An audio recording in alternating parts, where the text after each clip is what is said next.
Loren moved stealthily through the maze, light corridors of the Coven's underground lair, each step calculated, each breath measured.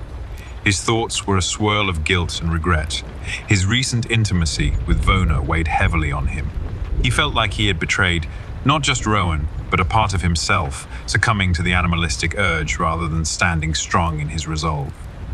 He reached the final turn that would lead him to an exit, a hidden passage that would take him out into the night. Just as he was about to slip away, he felt a hand grab his arm, pulling him back so abruptly that he nearly stumbled. Turning around, he found himself staring into Vona's piercing eyes. She looked at him with a blend of anger and something darker, more sinister. "How dare you?" she hissed.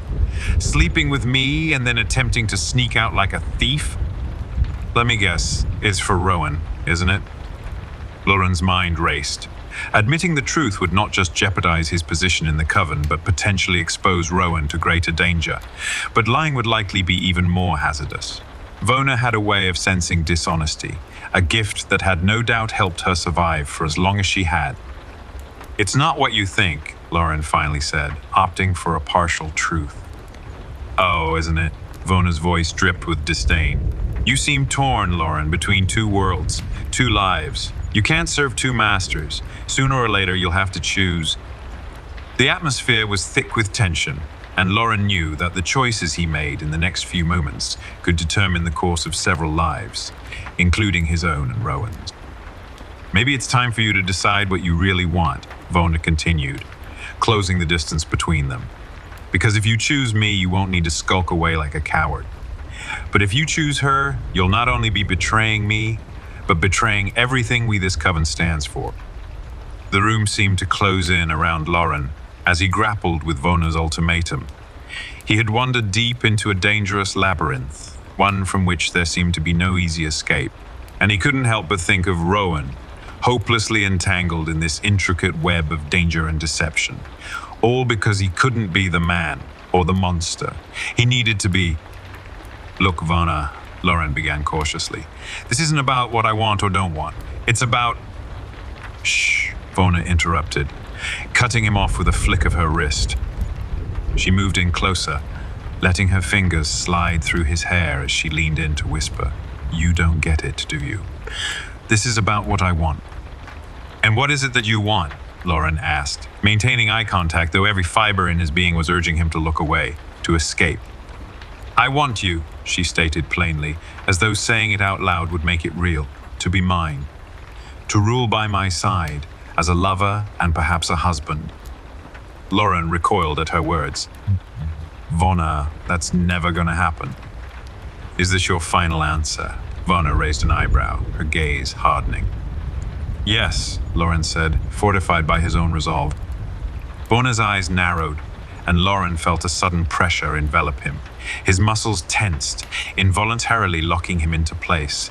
As he struggled to maintain his posture, he found himself being forced to kneel. "Do you feel that, Loren?" "That's the power of blood magic," Vona said, almost gleeful as she towered over him. "I could have you snap your own neck right now if I wanted to." She circled him, still maintaining the magical hold on him. "I could do it instantly, especially to you because I created you. Your life began with me, and it can just as easily end with me." Loren's veins pulsated with a mixture of fear and rage, but he remained paralyzed, unable to move or speak. As much as he wanted to deny it, Vona had him cornered. The realization bore into him like a physical weight. She was his maker in more ways than one, and now she had revealed yet another layer of control she had over him. "You see, Loren," Vona continued, her voice dripping with sadistic satisfaction, "I can make you do whatever I want, go wherever I want you to go.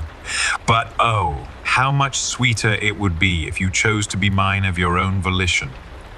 She finally lifted the spell, and Loren gasped for unneeded air, his body regaining its mobility. He stood up, his eyes locking onto hers, a cauldron of emotions boiling within him. "You might control my body, Vona, but you'll never control me," he spat out, his voice laden with both resignation and defiance. Vona looked at him, her eyes flickering with what might have been disappointment, or maybe even a tinge of respect. "We'll see about that," she whispered.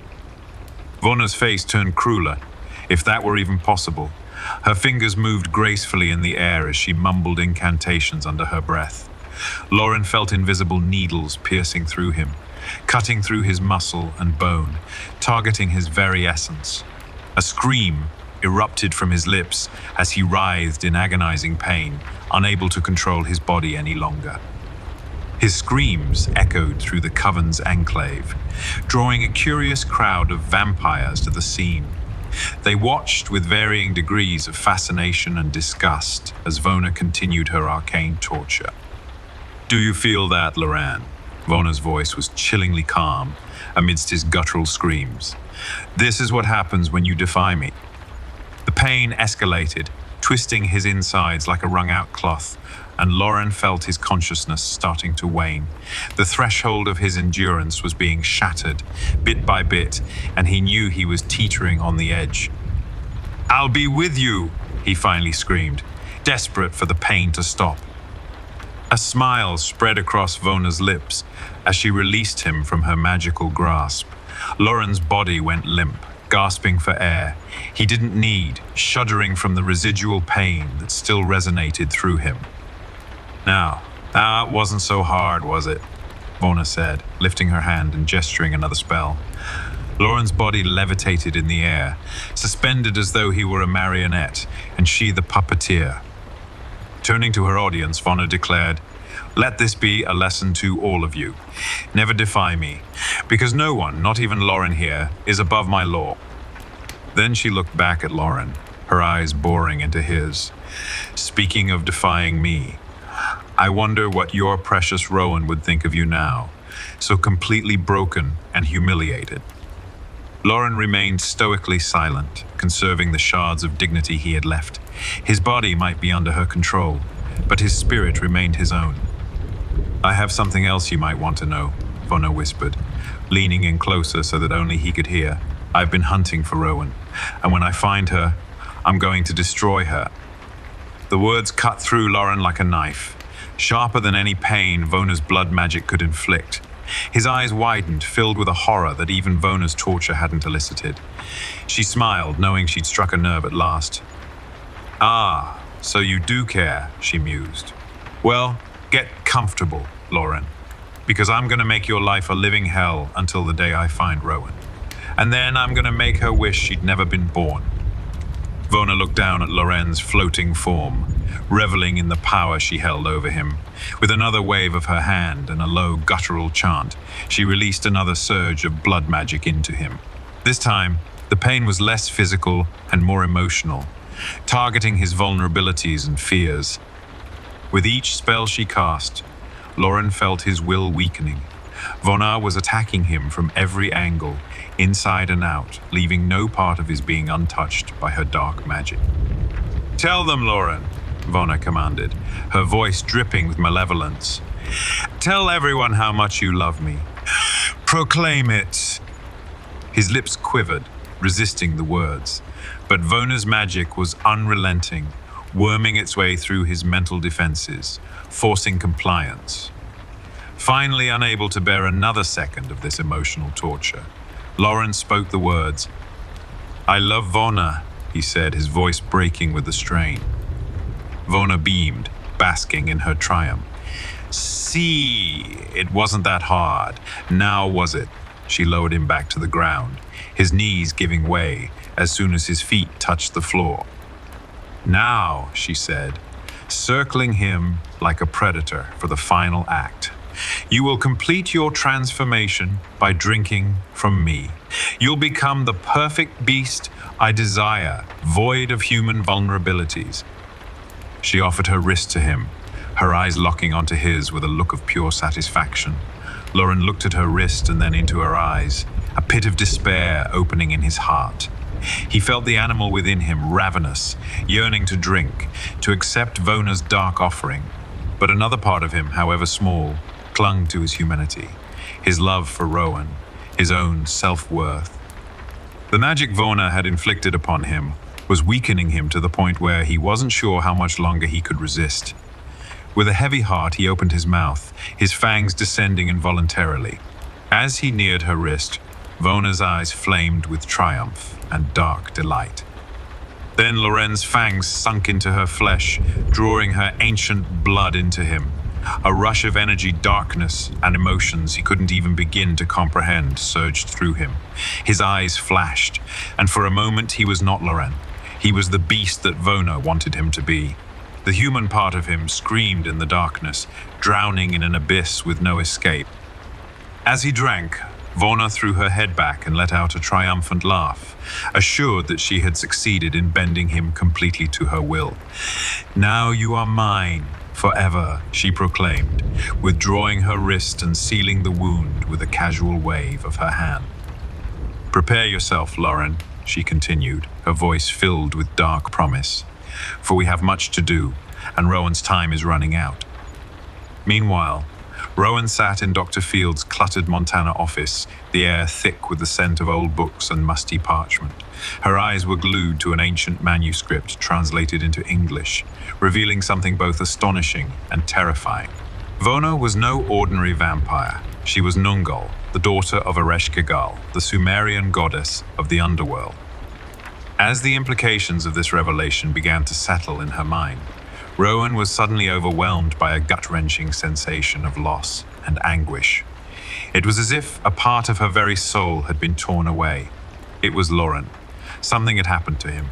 This visceral, bone-deep awareness left her struggling for breath. Dr. Fields noticed her disarray immediately. "Rowan, are you all right?" I don't know how to explain it," Rowan said, her voice tinged with desperation. "Something terrible has just happened to Loren. I felt it, right here." She clenched her hand over her heart.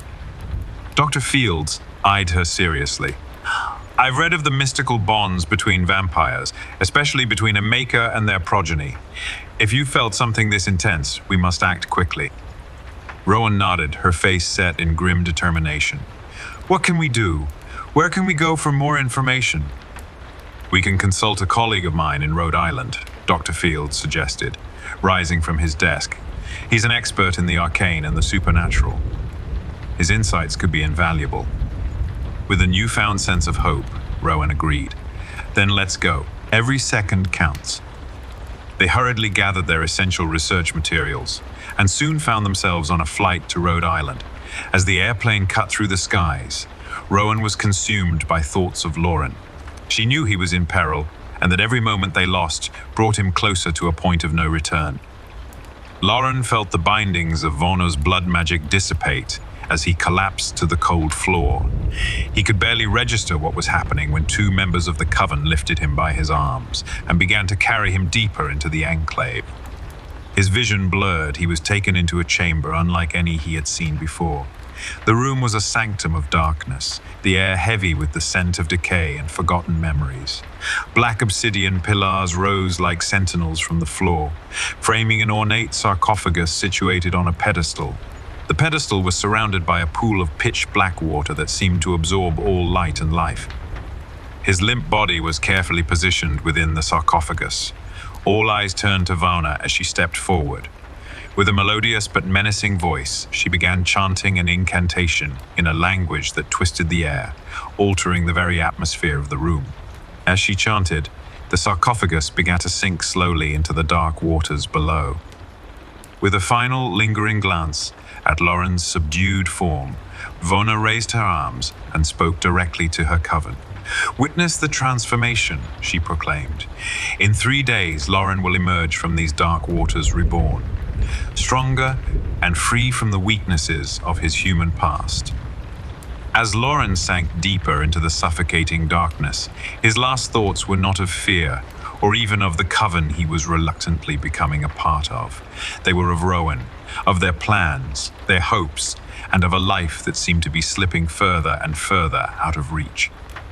The sarcophagus sealed shut, plunging Loren into complete darkness. It was as if he was buried alive, only aware of the sound of his own thoughts that seemingly echoed in the confined space of his mind. Vona felt a surge of triumph as she left the ritual chamber, her eyes alight with malevolent joy. Her blood, thick with ancient magic, thrummed through her veins, feeding her an intoxicating cocktail of power and purpose. The ritual she'd just performed would not only enslave Loren's will, but also make him nigh invincible, a dark deity in his own right. Gathering her coven in the grand hall, an expansive room adorned with relics and artifacts from millennia of vampiric history, she looked over their faces, each one a tapestry of dark desires, yearning for the chaos she promised. "We're entering a new era, my children," she began, her voice silky yet commanding. "An era where the humans will learn to fear the night again. It is time to make our move on Jonestown. You shall slaughter them, all of them. Leave no one standing, but when it comes to Rowan's family, bring them here, alive." "Why keep them alive?" one of her lieutenants questioned, his voice tinged with skepticism. Vona grinned, her eyes narrowing with dark pleasure. "Because, my dear, in 3 days Loren will rise from the depths stronger than ever. His thirst will be insatiable, and what better way to welcome him back than to offer him the blood of the family of the woman he foolishly loves?" She could see the understanding and the thrill spreading through her coven. "This ritual isn't just transformational. It infuses my own blood into him, making him not just a vampire, but something more, something godlike. It's the perfect union of power, and I intend to harness it to rule over this world and any other that dares to defy us." Satisfied that her coven grasped the gravity of the situation, Vona dismissed them to carry out her dark bidding. As they dispersed, she couldn't help but think of the irony of it all. Loren, the man who had fought against his nature, would soon become the ultimate weapon in her arsenal, a god of darkness wrought from the very depths of her own immortal blood. As the plane touched down in Rhode Island under the cover of night, Rowan was thankful for the darkness, given her aversion to sunlight. They moved swiftly, renting a car and checking into a hotel, where they knew Rowan could secure a room without windows, away from the prying rays of the morning sun. Dr. Fields promised to reach out to his colleague immediately. "I'll be back as soon as I can," he told Rowan, and hopefully, with more information on how to stop Vona. "We need to gather as much knowledge as possible. She's not just any vampire. She's the daughter of eradicating. That makes her more dangerous than anything we've ever encountered." Rowan nodded, feeling an urgency she couldn't shake. The sense of loss and anguish she'd felt back in Montana hadn't waned. If anything, it was intensifying, a drumbeat in the background of her consciousness that she couldn't ignore. Something was dreadfully wrong, and she knew it involved Loren. "Please hurry," she said, as Dr. Fields left the room. "I have a terrible feeling that time is running out." Seated on the bed, Rowan revisited her research, her mind racing. Dr. Fields had explained that eradicating was a Sumerian goddess of the underworld. If Vona was her daughter, she had been bestowed with powers beyond comprehension. The implications were both terrifying and awe-inspiring, painting a fuller, darker picture of the enemy they faced. Rowan's phone buzzed with an incoming message, snapping her back to reality. It was a text from her sister, Natalie, asking if she was all right. It took Rowan a moment to decide whether or not to reply. She was still wounded from their last confrontation, a volatile mix of family drama and the revelation of her new life, or rather, undeath. She finally decided to text back a simple, "I'm okay. We'll explain later." Rowan sighed.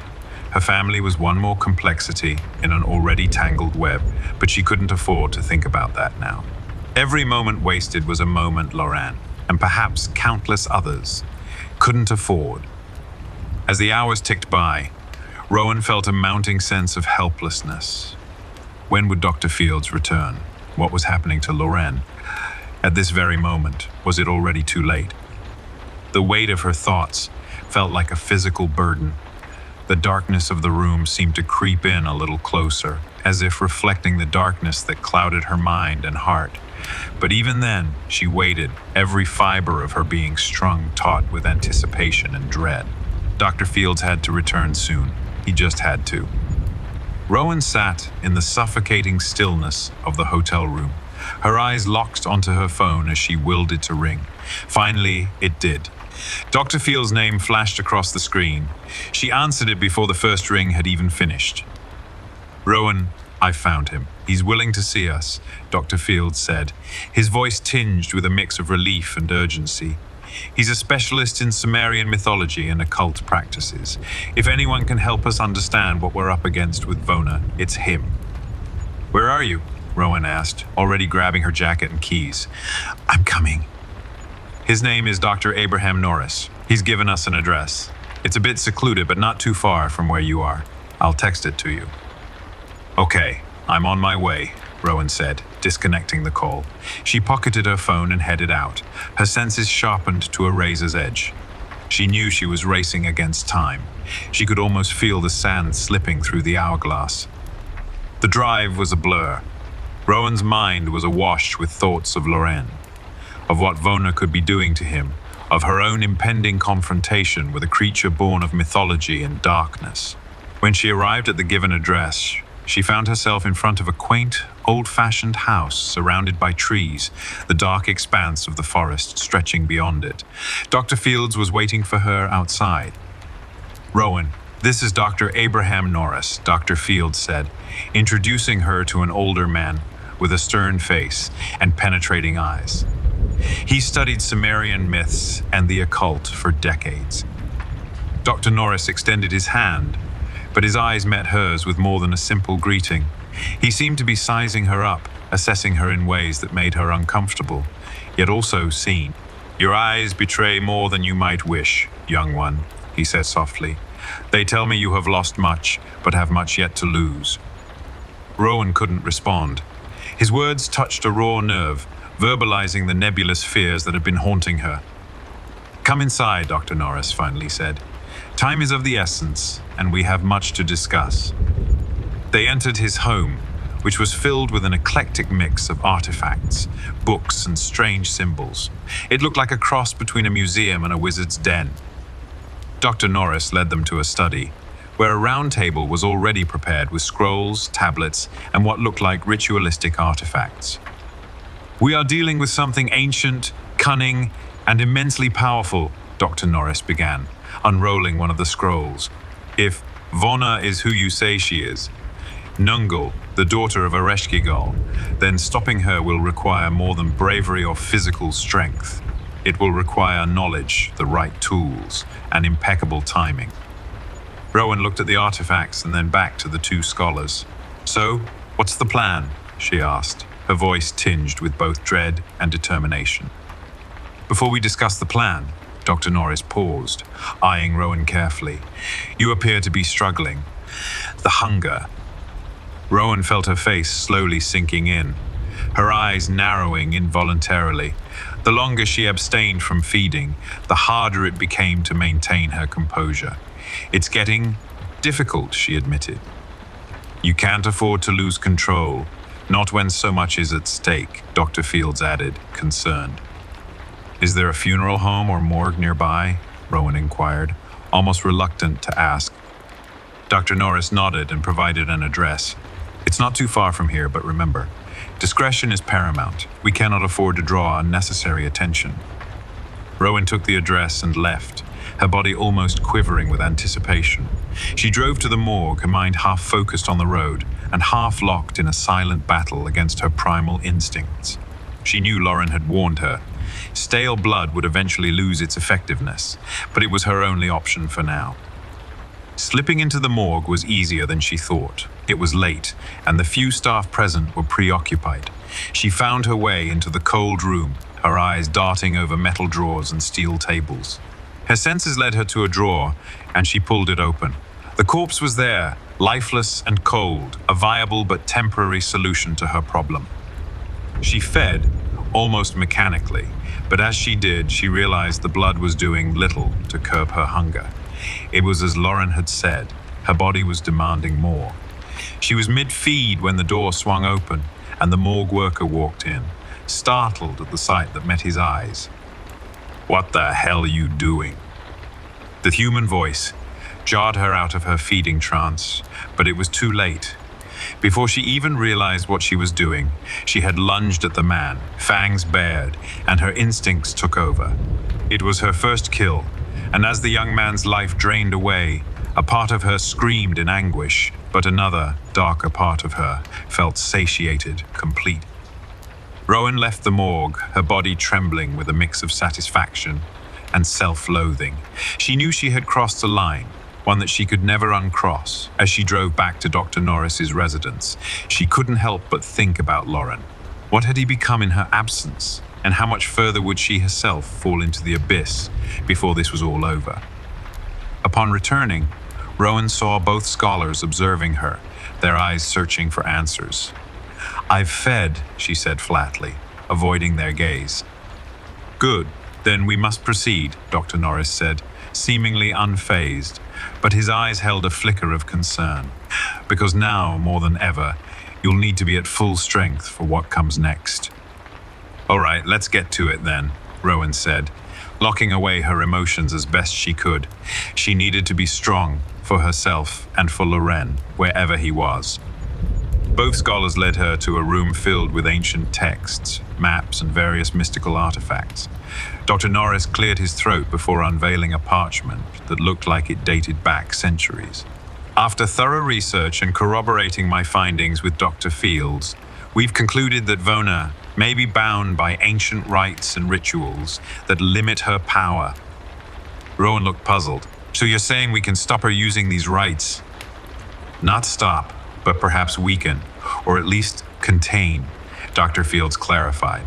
"We're delving into untrodden territory. The Sumerian deities were known for their cunning and power. It's a risky proposition." Rowan nodded solemnly. "What's the plan then?" "First, we must find an artifact known as the Seal of Ereshkigal. It's an amulet that was said to have been used to contain Ereshkigal's power by her enemies in the ancient times. With it, you might have a fighting chance against Vona," Dr. Norris explained. "Where is this seal?" "In a museum in New York City. We have connections there. You can take it under the guise of research," Dr. Fields added. "Once we have the seal, what then?" Rowan's eyes narrowed, knowing that every step from now on would be fraught with peril. "Then we confront Vona," Dr. Norris said gravely. "With the seal and the incantations that are to be spoken, we can hopefully bind her powers, or at least weaken her long enough to free Loren and put an end to her reign." Rowan felt a tingling sensation in the pit of her stomach. "And if this all fails?" Dr. Fields looked at her with stern sincerity. "Then we are all doomed, and a darkness unlike anything this world has seen will descend upon us." Rowan took a deep, unneeded breath. She felt the weight of the world on her shoulders, along with a growing desperation. For the first time in what felt like an eternity, she felt afraid. But it wasn't just fear for herself. It was the bone-chilling dread of losing Loren to an unspeakable evil. And so she steeled herself, ready for whatever lay ahead. "We don't have a moment to lose," she declared. "Let's go get that seal." As Vona stood before the inky abyss, surrounded by her coven, she could feel the dark energies swirling within the water. Her senses, finely tuned over millennia, could detect the transformation happening beneath the surface. Loren would not just emerge as a vampire devoid of his human frailties. He would rise as something much more potent, a creature of nearly godlike power, forever bound to her will. "As you can see," she began, her eyes never leaving the pool of darkness where Loren was submerged, "the ritual is progressing splendidly. Loren will emerge stronger than any of us could have anticipated." The coven members exchanged uneasy glances, but said nothing. Sensing their hesitation, Vona finally tore her gaze from the pool to meet their eyes. "Speak, if you have questions. Now is the time." One of the older members, Calix, a vampire whose age gave him the audacity to question Vona, stepped forward. "My lady, we are with you. However, what will come after Loren's transformation? You've spoken of vast plans, of sweeping away the world of men, but what does that world look like?" Vona's eyes gleamed with malevolent intent.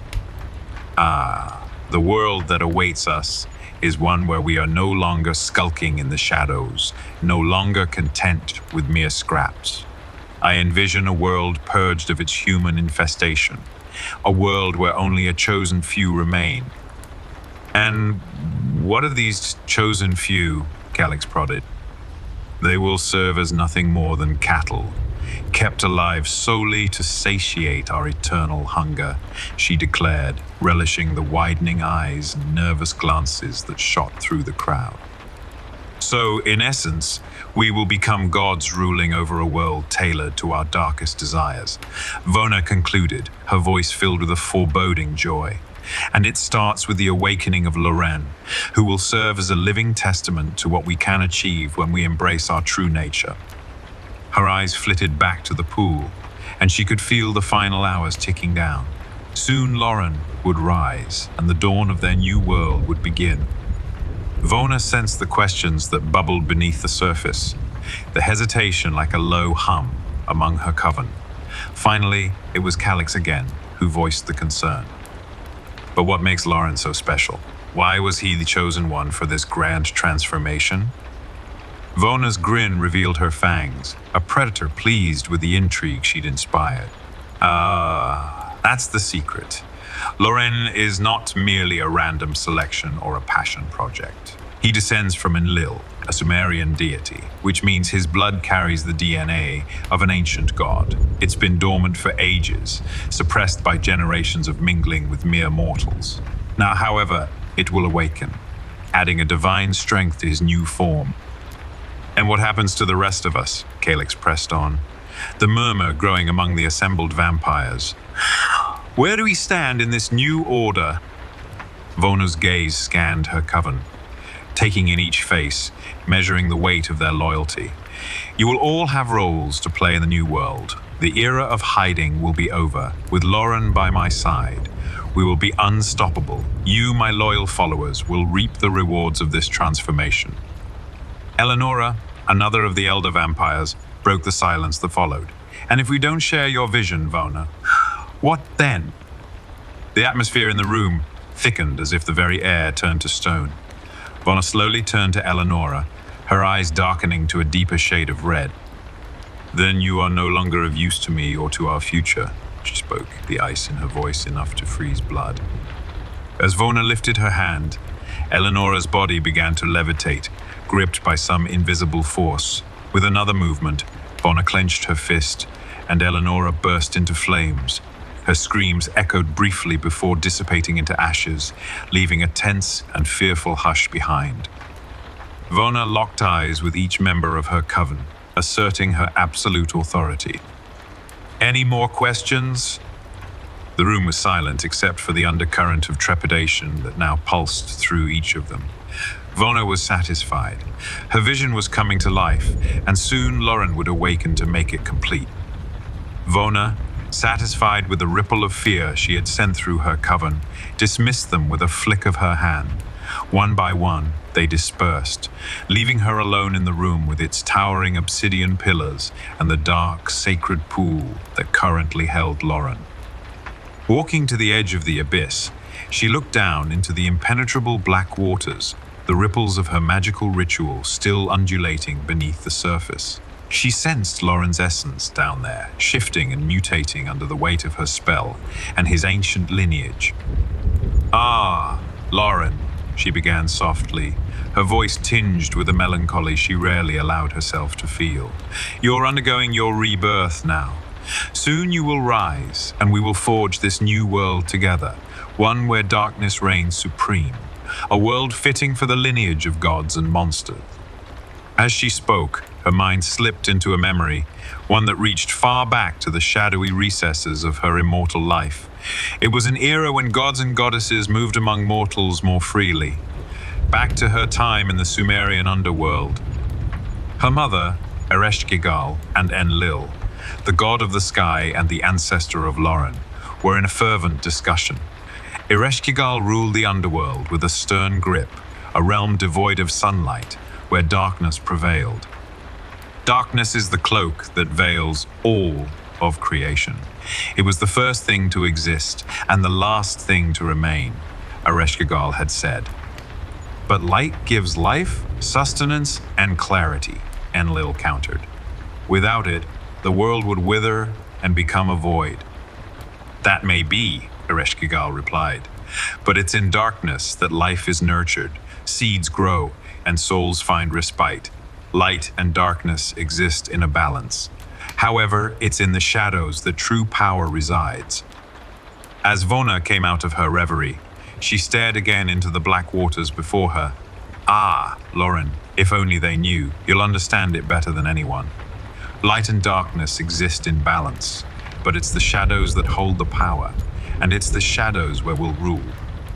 As she murmured these last words, the waters of the pool seemed to react, pulsating more darkly, as if drawing strength from her resolve. With a heavy conscience from her first kill, Rowan, Dr. Fields, and Dr. Norris made their way to New York City, where a crucial piece of their strategy was said to be stored. A Sumerian seal rumored to have the power to counteract blood magic. The trio infiltrated the Metropolitan Museum under the veil of night. Given the urgency, they couldn't wait for the bureaucracy of museum loans. Dr. Fields had already tried his academic contacts, but learned that the artifact was not currently on public display. Time was running out. Rowan could sense it as a tightening knot in her stomach, or perhaps it was her growing hunger and the aftertaste of her first mortal sin. Either way, they had to act. Navigating through the dimly lit halls, they used Dr. Fields' knowledge of ancient artifacts and Dr. Norris's understanding of supernatural lore to identify where the seal might be. They located it in a high-security section, far from the main exhibits. Clearly, the curators understood its value, if not its purpose. Rowan's newly enhanced senses came in handy. She could hear the faint humming of security cameras, the soft thud of guards' footsteps from far off. Her eyes saw clearly even in the dimmest light, helping them avoid laser security systems that she could see, as if they were drawn with a bright pen. Finally, they arrived in the room where the Sumerian seal was stored. There it was, under a glass case, an intricately designed relic that felt overwhelmingly powerful, even from a distance. Dr. Fields and Dr. Norris began working on disabling the security features, while Rowan stood watch.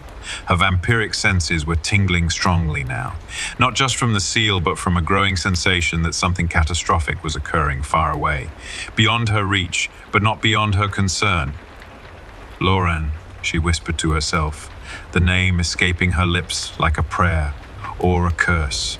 She could feel that the darkness enveloping him was becoming more intense, more potent. Finally, the glass case lifted, alarms thankfully silent. Dr. Fields carefully picked up the ancient seal with gloved hands and secured it in a specialized container. "We have it," Dr. Norris said, breathless but beaming. "Now let's use it to save Loren and stop whatever Vona is planning. First, we need to figure out how to use it, and for that we need to go back and study it," Dr. Fields added. "But we've taken the first step." Rowan nodded, feeling the weight of what they had just accomplished, but also the increasing heaviness of the unknowns that lay ahead.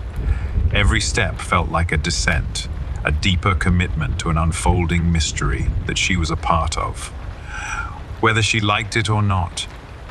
In the dimly lit chamber of the Enclave, the black waters surrounding the sarcophagus where Loren lay submerged seemed to shimmer ominously. It was as if the room sensed the potency of the dark magic that had been cast. The murmurs among her coven had quieted since she had incinerated the elder vampire who had dared to question her. Power rippled through her, a dark tide that surged with every passing moment. Loren remained in his aqueous tomb. Vona could hardly contain her anticipation for the moment he would re-emerge, cleansed of his human frailties and imbued with a might even gods might envy. Turning her back to the scene, her red eyes met those of her most trusted and potent servitors, the Edimu and the Lilitu, ancient spirits bound to serve her will. They were specters of wind and shadow, respectively each a dread force capable of subduing entire villages in times gone by.